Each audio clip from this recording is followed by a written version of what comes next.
bado Simba haimfanyi yeye kuweza kuwa juu ya hao, kwa sababu ukiangalia head to head ya Petro de Luanda na Simba, mechi moja Simba akatoa sare, nyingine amepoteza. Lakini ukiangalia dhidi ya Esperance de Tunis pia hivyo hivyo, moja amefungwa, moja ametoa sare. Kwa hiyo rasmi kwa maana Simba anamaliza nafasi ya 4. Na ukiangalia zaidi ambalo tunaliangalia hapa ni CAF ranking, kwa maana ubora wa vilabu Afrika, ambapo vilabu hivi vimekuwa vikipangwa kwa orodha ili kuisaidia CAF kwenye kupanga makundi. Ukiwa nafasi nzuri ya juu, basi unakuwa pia nafasi nzuri kwenye kundi lako, kwa maana unaweza kukaa nafasi ya kwanza ama nafasi ya pili ama nafasi ya tatu ama nafasi ya 4 kulingana na pointi ambazo wewe umezikusanya. Kwa hiyo hesabu za Simba zinakuwa rahisi sana, kwa sababu tayari imeshajulikana namaliza nafasi ya ngapi, kwa sababu ukimaliza nafasi ya kwanza unapata pointi 1, ukimaliza nafasi ya 4 unapata pointi 1, ukimaliza nafasi ya pili nafasi ya 3 unapata pointi 2 na kuendelea huko juu. Kwa hiyo Simba rasmi amemaliza kwenye nafasi ya 4, kwa maana amejikusanyia alama 1, ambayo alama hii moja unaizidisha mara 5, kwa maana kwa misimu 5. Hiyo ni sheria ya wao CAF, maana usije kauliza kwa nini 5. Kwa maana ukizidisha unapata pointi 5. Zile 5 unakuja kujumlisha na pointi ambazo yeye ameanza nazo msimu, kwa maana ni pointi 33. Kwa maana jumla unapata pointi 38. Kwa hiyo Simba tayari ana pointi zake 38, anawasubiria wengine nao wamalize, hesabu zipangwe, ajione yeye yupo nafasi ya ngapi. Kwa faida ya watazamaji, labda nitaje sasa ile orodha kwa timu 11.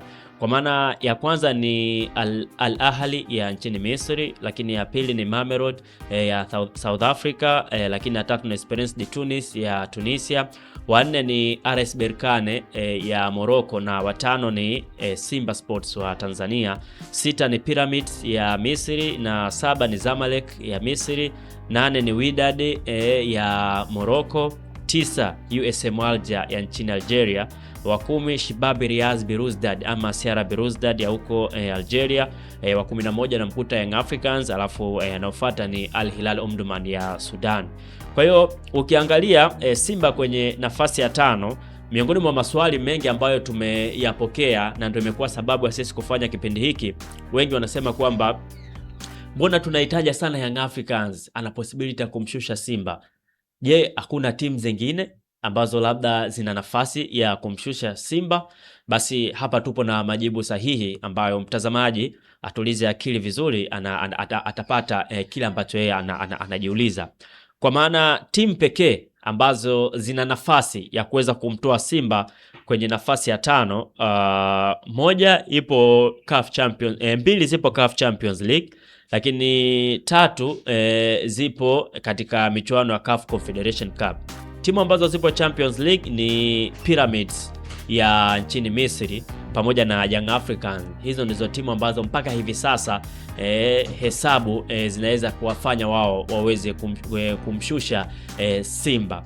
Pyramids yeye ana nafasi kubwa kwa sababu tayari ameshafuzu kuingia hatua ya robo finali akiwa na alama zake 10, lakini kwa Young Africans itategemea kwanza anatakiwa kuingia robo finali ili aweze kupata pointi nyingi ambazo ukienda kwenye mahesabu ya CAF zitamfanya yeye aweze kuvuna pointi nyingi na kuweza kumshusha Simba. Kwa hiyo kwa Young Africans bado ipo hiyo changamoto. Kama ataishia kwenye nafasi ya 3, kwa maana possibility ya kumshusha Simba haipo tena, lakini kama ataingia robo finali, basi hesabu zinaweza zikakaa upande wake na akaweza kumshusha Simba. Lakini ukiangalia timu zingine ni Zamalek ambaye kwa hivi sasa yupo katika michuano ya CAF Confederation Cup, lakini Wydad ambaye yupo pia CAF Confederation Cup, pamoja na USM Alger, bila kusahau Shibabi Riaz Belouizdad. Hizo ndizo timu ambazo zina hiyo possibility ya kuweza kumshusha Simba.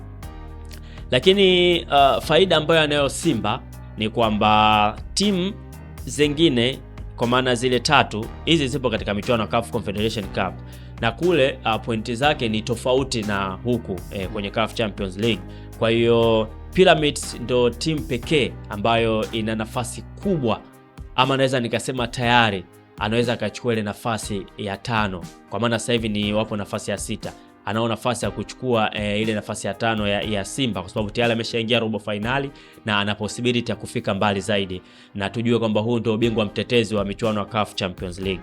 Lakini ukija kwa Young Africans bado kuna magazi juto, kwa maana kuna hesabu nyingi sana, kuna tukiwaki humo ndani yake, kwa maana anatakiwa kwanza yeye mwenyewe Young Africans aweze kupata ushindi dhidi ya JS Kabylie, lakini wakati huo pia inabidi ahakikishe na mpinzani wake, kwa maana FAR Rabat yeye aweze kufungwa, kwa maana kama FAR Rabat atafungwa goli moja, basi Young Africans anaibidi afunge idadi ya magoli 3 na kuendelea, ili kuhakikisha kwamba yeye anaingia hatua ya robo finali. Ndipo hapo ambapo tutaanza kufanya hesabu kuona kama anaweza kumshusha Simba kwenye nafasi ya 5. Lakini klabu ya Wydad tayari ameshaingia hatua ya robo finali kwenye kundi B, anaongoza, lakini ili Wydad atoke kwenye nafasi ya 8 aweze kuenda mpaka kwenye nafasi ya 5 kule ambapo yupo Simba, anahitaji kucheza finali ama kuchukua kombe, ndipo anaweza akaenda kule kwenye nafasi hiyo, kwa maana ya 5 ama ya 6. Kama ataishia hatua robo finali ama nusu finali, possibility ya kwenda kumshusha Simba inakuwa ngumu. Na timu nyingine ni Shabab Riaz Belouizdad, naye tayari ameshaingia hatua robo finali akiwa na pointi zake 9. Yeye naye anahitaji kuchukua kombe ndio aweze kwenda kupanda mpaka nafasi ambayo yupo Simba. Lakini klabu nyingine ni USM Alger nchini Algeria, naye pia anahitaji kucheza finali ama kuchukua kombe. Lakini timu ya Zamalek yeye anahitaji kucheza nusu finali ili aweze kutai point na kuweza kupanda juu zaidi. Kwa hiyo kwa maana hiyo basi huenda tukaishuhudia Simba wakidrop kutoka nafasi ya 5 kwenda nafasi ya 6, pale akapanda Pyramids kama hao wengine watashindwa kufanya vizuri katika michuano ya CAF Confederation Cup. Lakini kama mambo yataenda tofauti, basi ni ngumu sana kuiona Simba ikiwa kwenye nafasi ya 5 ama ya 6, kama Wydad ataweza kucheza finali ama Shabab Belouizdad ataweza kuchukua kombe la CAF Confederation Cup, ama Zamalek anaweza akavuka na kuingia hatua ya nusu finali. Kwa hiyo kiujumla sasa tunaweza tukasema timu ambazo zina nafasi kubwa ama timu ambazo zinaweza zikamfanya Simba hofie kwenye nafasi yake ya 5 ni Young Africans, Pyramids, Zamalek, Shabab Riaz Belouizdad pamoja na USM Alger ya nchini Algeria. Yes, tumepata kupitia mchanganuo mzima kwa namna ambavyo ulivyo, yeah. Na pengine kwa uchache ama kwa urefu kama itabidi, yes. Tuwatazame Simba kilichowafelisha ni kipi hasa, tukianzia kwenye dakika 90 uwanjani, karata wazotokea kuzichanga, na tukichukua na mifano ya timu zingine ambazo zilikuwa juu nazo zikaporomoka. Je, Simba amepita kwenye njia zile zile ama Simba ameporomoka kivyake? Kila timu huaga inakuwa na malengo yake ama inakuwa na njia zake za kupita. Timu nyingi kutoka Afrika Kaskazini, wao njia kubwa ambayo wanaitumia kufanya vizuri katika michuano ya CAF Champions League pamoja na CAF Confederation Cup ni kuhakikisha wanashinda mechi za nyumbani, lakini wakija ugenini wanahakikisha wanapata sare, ama kama wanafungwa basi isiwe tofauti ya magoli mawili. Nadhani hiyo tumeshuhudia kwenye mechi nyingi, hata mechi ambazo Simba anajinasibu kwamba amemfunga Ahly, amemfunga Berkane na baadhi ya timu zingine, huwa idadi inakuwa ni goli 1-0 ama 2-1. Hiyo ndio njia ambayo sahihi wao wanaitumia na inawabeba hao, kwa sababu ukienda kwenye pointi wanaweza kaa na pointi kubwa, lakini kama mkifungana kwenye pointi, basi kile ambacho wao wanakiangalia ni head to head, na unaweza kaona wao wanakuwa wapo juu. Kwa maana hiyo ndio njia ambayo wanaipitia, ingawaje pia isivyo bahati kwa Shabab Riaz Belouizdad iliwatokea kwa Young Africans wakapoteza kwa idadi kubwa ya magoli, kwa maana magoli 4 kwa 0. Kwa maana hapo ndio unaweza kusema kwamba njia imeenda tofauti. Kwao Simba njia ambayo anaitumia ni kupata pointi 9 nyumbani.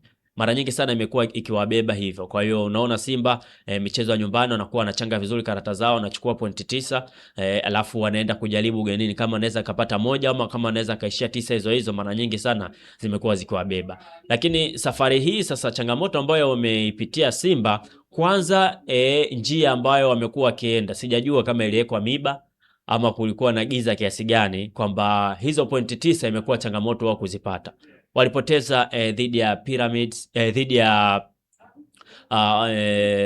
kwa maana Petro di Luanda goli 1-0, lakini pia walilazimishwa sare na Esperance de Tunis. Kwa hiyo unaweza ukaona kwamba tayari mpango mzima ulikuwa umeharibika pale. Lakini ukija kwa dakika 90, kwa maana mbinu ndani ya uwanja, tumeona Simba haikuanza vizuri kwa sababu hawakuwa na ile quality ama wachezaji ambao wangeweza kuifanya Simba kuweza kufanya vizuri. Unaona kwamba idadi kubwa ya wachezaji ni wale wachezaji ambao labda tunasema kwamba walichoka kwa sababu msimu uliopita walienda kucheza finali ya CAF Confederation Cup, lakini ukiangalia kuna baadhi ya wachezaji ambao walikuwa na namba nzuri sana, lakini msimu huu hawakufanikiwa kucheza. Kwa hiyo unaweza kuona kwamba tayari kulikuwa na mpasuko mkubwa katika kikosi chao. Unamzungumzia goalkeeper Musa Pinpin Kamara ambaye mara kadhaa pia aliisaidia Simba kufanya vizuri. Tumeona hatua ya robo finali dhidi ya Al Masry, penalti mbili ambazo wamezicheza imekuwa sababu kubwa wao kwenda nusu finali mpaka kufika finali. Kwa hiyo hii imekuwa changamoto kwao kwa sababu msimu huu hawakuanza naye kutokana na majeraha ambayo wamepitia. Ukaona hapo akacheza Yakubu Suleiman na mwisho wa siku akaja kumalizia Kasari.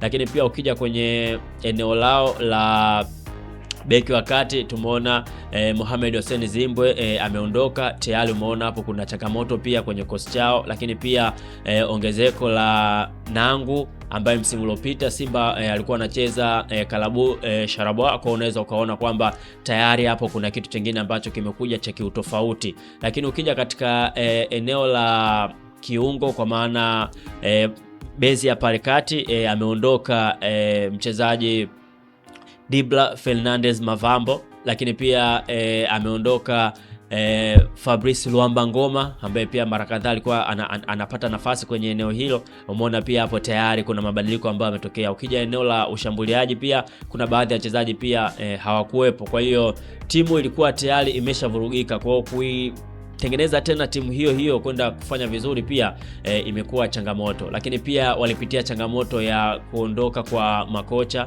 Tumeona timu ilianza na kocha Fatou Davids, baadaye akaondoka, akaja Suleiman Morocco, akaondoka Dimitel Pantev naye akaondoka, akaja Steve Barker. Kwa hiyo kwa hiki ambacho wamekipitia Simba, kuondoka kwa baadhi ya wachezaji, lakini pia kuingia kwa wachezaji wapya ambao pia walihitaji muda ili kuzoea, pia kuondoka kwa makocha imekuwa na kitu kikubwa ambacho kimefanya Simba pia washindwe kufanya vizuri. Mbaya zaidi pia nje ya uwanja pia walishindwa kutumia vizuri njia ambayo walikuwa wakitumia mara zote, kwa maana kuhakikisha wanafanya vizuri katika dimba la nyumbani. Hii kwangu imekuwa ni changamoto kubwa sana. Ndio maana inaweza isikushangaze kuona Simba kutofanya vizuri katika michuano ya CAF Champions League kwa msimu huu. Yes, tumepitia chambuzi kwa maana ya yale ambayo yanahusu timu ya Simba Sports Club na kile ambacho wanakipitia kwa hivi sasa. Sasa Katalambula, pengine utueleze sasa, yes. Young Africans watu wengi wanaitolea macho kutoka Tanzania hapa. Je, wako kwenye nafasi rahisi kiasi gani kuchukua nafasi ambayo Simba wanaonekana kuizembea? Kwa Yanga ni kuna urahisi kiasi hicho, au na wao inabidi waanze sasa dua za tukiwaki? Kwa Young Africans inawezekana kwa sababu bila tukiwaki au na tukiwaki? Tukiwaki lazima. Young Africans anao uwezo wa kuingia robo finali, lakini tukiwaki lazima. Na miongoni mwa kitu ambacho kinafanya niamini Young Africans anaweza kufanya hivyo, kwa sababu Young Africans anahitaji kupata ushindi kwa maana goli 3 ili kutai, kwa sababu cha kwanza ambacho CAF naangalia mkilingana point kwenye makundi, cha kwanza naangalia head to head. Ukiangalia head to head, Morocco iliisha 1-0, Tanzania iliisha 1-0. Kwa hiyo kigezo hakipo tena. Kigezo kingine ambacho wanaangalia ni goal difference, idadi ya goli ambazo umefunga na idadi ya goli ambazo wewe umefungwa. Ukiangalia sasa pale unaona Farabati yeye ana goli 1, lakini ukija kwa Young Africans anadaiwa magoli 2. Kwa hiyo Young Africans kwanza anatakiwa ashinde, na si kushinda tu, inabidi ashinde goli 3 ili kutai pale, na wakati huo pia ahakikishe kwamba FAR Rabat naye anafungwa na Al Ahly huko Misri. Kwa hiyo unaweza kuona kwamba hesabu sio rahisi, hesabu ni ngumu, lakini inawezekana, kwa maana tushinde washinde, ndio ile tukiwaki lazima. Na pengine labda kitu ambacho kinaweza kikawapa nguvu Young Africans, tunajua ama tunakubaliana kwamba Al Ahly tayari ameshafuzu kuingia hatua ya robo finali, kwa sababu JS Kabylie akiwa na alama zake 2, hakuna miujiza yote ambayo inaweza kumfanya yeye aweze kutimiza pointi 9 ambazo anazo Al Ahly. Kwa hiyo tunamtoa. Young Africans akiwa na pointi zake 5, hakuna pia miujiza ambayo inaweza kumfanya atimize pointi 9 amshushe Al Ahly. Kwa hiyo naye Young Africans kwenye ile nafasi tunamtoa, kwa maana unaweza tukasema Al Ahly ameshafuzu. Kitu ambacho Al Ahly yeye anakiangalia ni kumaliza kinara, ambapo pia kumekuwa na faida ukimaliza kinara, kwa sababu unakutana na zile timu ambazo zimemaliza nafasi ya pili, na mara nyingi timu ambazo zinamaliza nafasi ya pili zinakuwa ni timu dhaifu. Lakini pia faida nyingine, unaanza ugenini na unamalizia nyumbani. Labda kitu hicho ambacho kinaweza kikamsukuma Al Ahly kuitolea macho mechi yao dhidi ya FAR Rabat, na ikawa faida kwa Young Africans. Lakini pia kitu kingine, tunakumbuka FAR Rabat mchezo wao dhidi ya Al Ahly kule Morocco, kuna vurugu ambazo walizifanya, kwa maana akawa anarusha machupa na kadhalika, kiasi cha kwamba CAF wakawapiga bani, wakacheza mechi 2 pasipo mashabiki. Pengine labda Al Ahly kuna ile kwenu si mlitufanyia vurugu, subiri mje kwetu.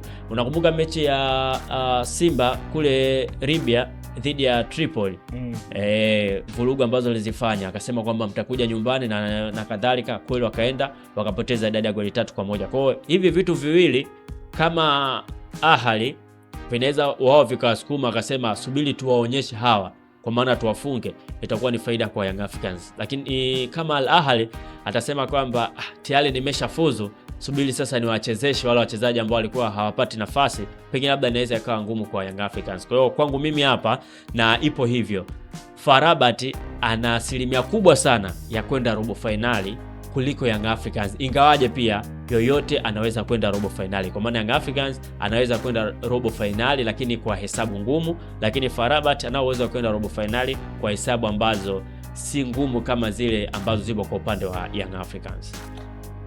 Yes, tunaweka nukta kwa sasa hapo Katalambula, kabla ya kurejea tena baadaye kupitia chambuzi kwa upande mwingine tena, ili tuweze kuona nani anaenda kuvuna nini kwenye hizo hatua zinazofuata. Ulikuwa na Yusuf Katalambula, mimi ni Diego Mashuhuri na Otameli za Ukombozi. Tukutane tena wakati mwingine.